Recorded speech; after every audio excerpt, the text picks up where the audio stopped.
Hello friends, कैसे हैं आप लोग। उम्मीद है आप लोग बहुत अच्छे होंगे। फ्रेंड्स, आप सभी का हमारे YouTube channel AK educational squad में स्वागत है। फ्रेंड्स, इस वीडियो में कुल 25 प्रश्न आपको देखने को मिलेंगे। सारे क्वेश्चन सेलेक्टिव हैं, महत्वपूर्ण हैं और यह वीडियो भी आपके लिए कुछ खास रहने वाला है, इसलिए वीडियो को लास्ट तक जरूर देखना।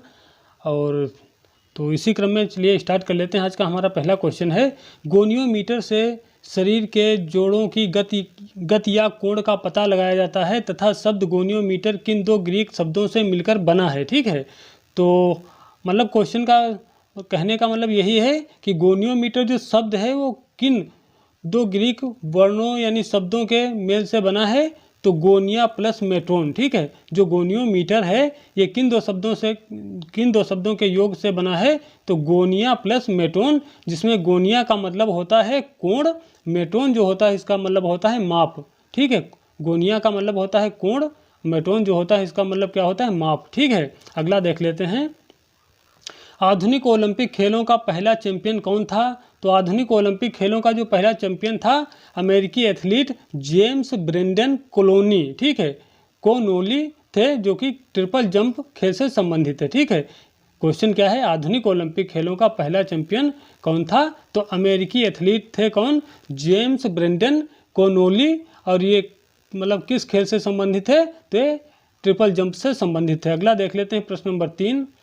आधुनिक ओलंपिक खेलों की पहली महिला चैंपियन कौन थी। तो ये थी हेलन बार्बी, और ये कहाँ की थी, स्विट्जरलैंड की एक नाविका थी, यानी नाविक थी। ठीक है, अगला देखते हैं। ओलंपिक ध्वज में 5 गोल छल्ले होते हैं, इनमें नीला छल्ला किस महाद्वीप को प्रदर्शित करता है। तो यूरोप महाद्वीप को प्रदर्शित करता है। ठीक है, आपको दिखा रहे हैं भाई इसका ओलंपिक का फ्लैग।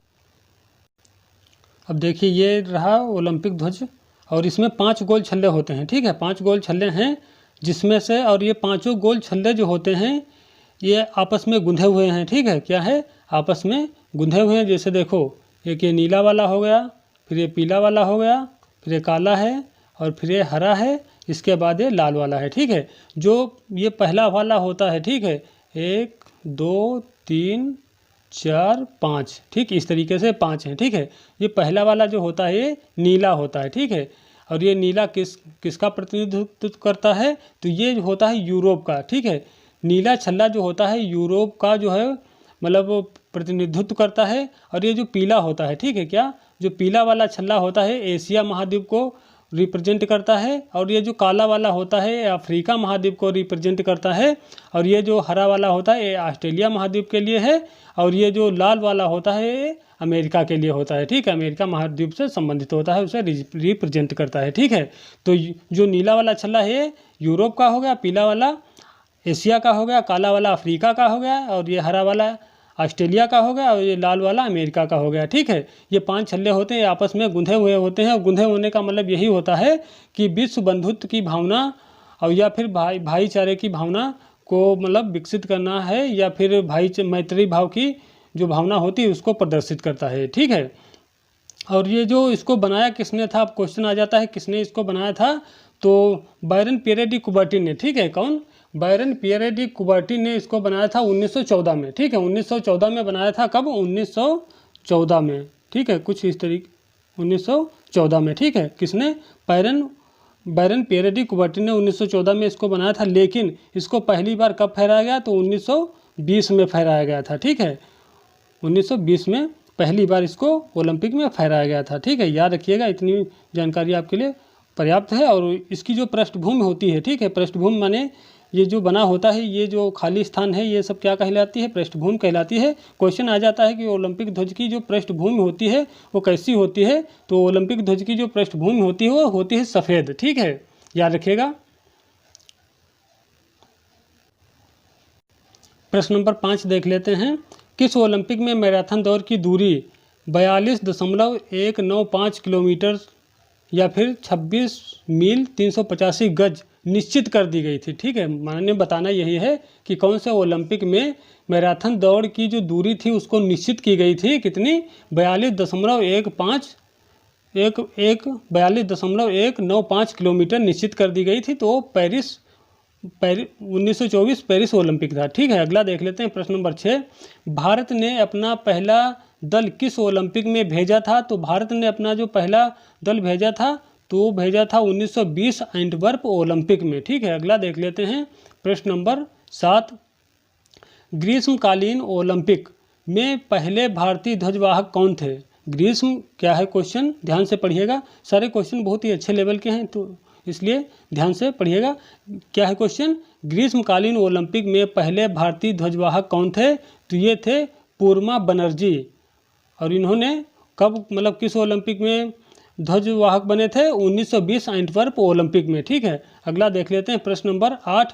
भारत की पहली महिला कौन थी जिसने ओलंपिक में पदक जीता था? तो बताना है कि भारत की वह कौन सी पहली महिला हैं जिन्होंने ओलंपिक में पदक जीता हो। तो वो थी कर्णम मल्लेश्वरी। और इन्होंने कब? सन 2000 में सिडनी ओलंपिक जो हुए थे वहाँ पर इन्होंने वेट लिफ्टिंग में और 69 kg भार वर्ग में कांस्य पदक जीता था। ठीक है, अगला देख लेते हैं प्रश्न नंबर 9। द गोल्डन हैट्रिक किस भारतीय हॉकी खिलाड़ी की आत्मकथा है? तो बलबीर सिंह सीनियर की है। ठीक है, बलबीर सिंह सीनियर की है। जो इसमें सीनियर नाम है ये मतलब अन्य खिलाड़ियों या इनके जो समान नाम के थे लोग, उनसे अलग करने के लिए इनको नाम अलग से दे दिया गया था सीनियर, ताकि अन्य लोगों में और इनमें थोड़ा डिफरेंस हो जाए इसलिए। ठीक है, परिचय में अगला देख लेते हैं।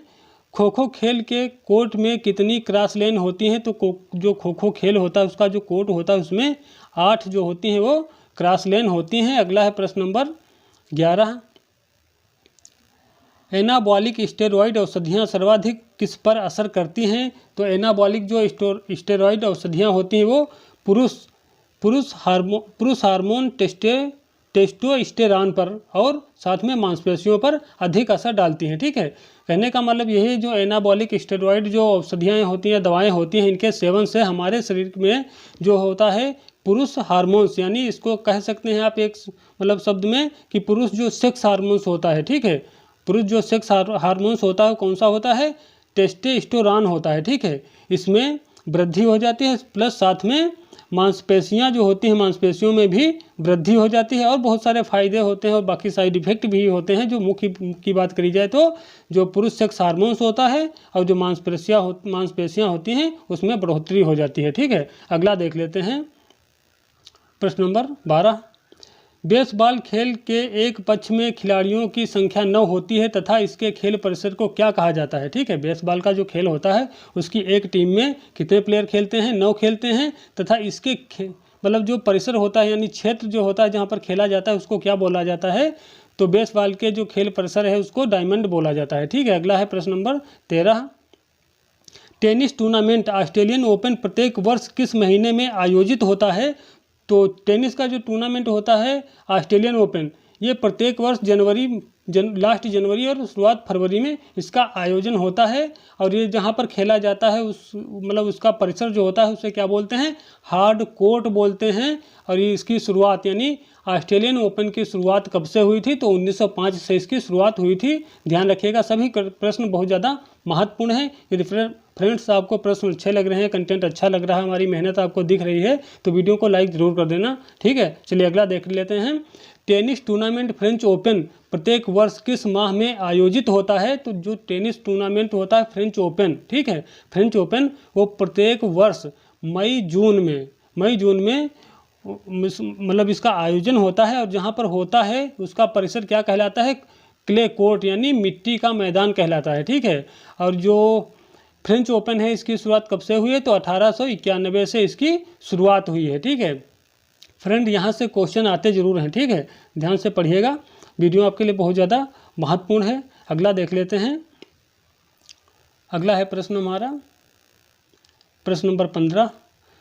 टेनिस टूर्नामेंट विंबलडन ओपन प्रत्येक वर्ष किस माह में खेला जाता है? तो ये खेला जाता है जून जुलाई में। ठीक है, जून जुलाई में। और जहाँ पर ये खेला जाता है उसको ग्रास कोर्ट, ठीक है, क्या ग्रास कोर्ट बोलते हैं या फिर घास का मैदान बोलते हैं। और विंबलडन जो टूर्नामेंट है टेनिस का, इसकी शुरुआत कब से हुई थी? तो ये हुई थी 1877 में। ठीक है, 1877 में इसकी शुरुआत हुई थी। अगला देख लेते हैं। टेनिस टूर्नामेंट USA यानी यूनाइटेड स्टेट ऑफ अमेरिका यानी USA ओपन प्रत्येक वर्ष किस माह में आयोजित होता है? तो ये अगस्त सितंबर में इसका आयोजन होता है, माने खेला जाता है प्रत्येक वर्ष।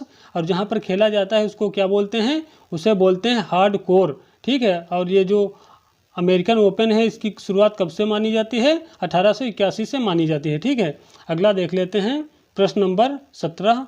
टेनिस खेल का जन्मदाता देश किसे माना जाता है? तो फ्रांस को माना जाता है टेनिस खेल का जन्मदाता देश। अगला है प्रश्न नंबर 18। आधुनिक टेनिस खेल का जन्मदाता किसे माना जाता है? तो ये इंग्लैंड को माना जाता है, ठीक है। अगला है प्रश्न नंबर 19। ग्रैंड स्लैम प्रतियोगिता के स्थापित होने का सही कालक्रम क्या है?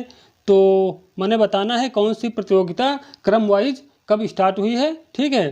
तो सबसे पहले बात करी जाए, सबसे पहले जो या सबसे कभी पूछ लेता है कि सबसे पुरानी प्रतियोगिता कौन सी है, या मैंने और सबसे युवा अवस्था यानी जल्दी वाली मतलब जो ओपन है वो प्रतियोगिता है कौन सी है?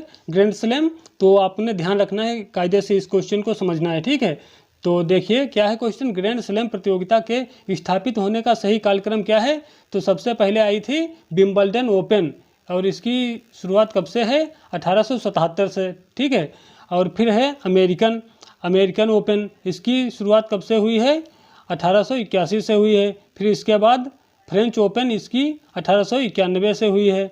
और फिर ऑस्ट्रेलियन ओपन जो है इसकी जो शुरुआत हुई है 1905 से हुई है, ठीक है। अब यहाँ पर क्वेश्चन कई प्रकार से पूछ लेगा कि सबसे पुरानी ग्रैंड स्लैम प्रतियोगिता कौन सी है? तो आपको ये चारों याद रखनी है। इसमें से सबसे पुरानी यानी जो सबसे पहली वाली थी और वही सबसे पुरानी होगी। तो विंबलडन ओपन जो ग्रैंड स्लैम प्रतियोगिता है सबसे पुरानी है, ठीक है, सबसे ओल्ड है, ध्यान रखिएगा। फिर इसके बाद इस तरीके से क्वेश्चन बना देगा कि सबसे युवा, ये क्वेश्चन आ चुका है सबसे युवा वाला, ठीक है, कि सबसे युवा या सबसे जल्दी वाली, ठीक है, प्रतियोगिता कौन सी, मतलब ग्रैंड स्लैम प्रतियोगिता कौन है? तो सबसे युवा जो है ग्रैंड स्लैम प्रतियोगिता है वो ऑस्ट्रेलियन ओपन है। और ये इसकी शुरुआत कब से हुई थी? 1905 से हुई थी, ठीक है। अगला देख लेते हैं प्रश्न number 20। Rafael Nadal, Maria Sharapova, Roger Federer, Leander Paes, Novak जोकोविच, यह सभी प्रसिद्ध खिलाड़ी किस खेल से संबंधित हैं? तो ये सभी टेनिस खेल से संबंधित हैं, ठीक है फ्रेंड्स, याद रखिएगा। ये काफ़ी हाईलाइट वाले जो खिलाड़ी हैं वही मैंने उठाए हैं, ठीक है। कौन है? राफेल नडाल, कहाँ के रहने वाले? स्पेन के रहने वाले हैं। मारिया शारापोवा रूस की रहने वाली हैं। रोजर फेडरर जो हैं ये स्विट्जरलैंड के रहने वाले हैं।